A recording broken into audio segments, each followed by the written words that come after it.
Preheat your oven to 350 degrees and line a baking sheet with foil and parchment paper. In a mixing bowl, add 2 eggs and give them a good stir.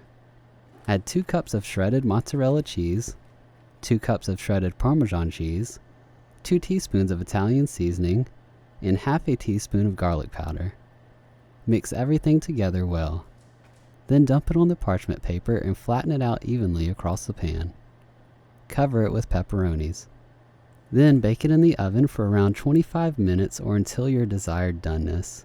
After it's done, this is important. If you're okay with a less crispy edge and the pizza will be easier to remove, place parchment paper under all the edges. If you want a more crunchy edge, but it will be harder to remove, let the pizza touch the foil on the edges. If you do that, make sure you use heavy-duty foil like I used and carefully separate it.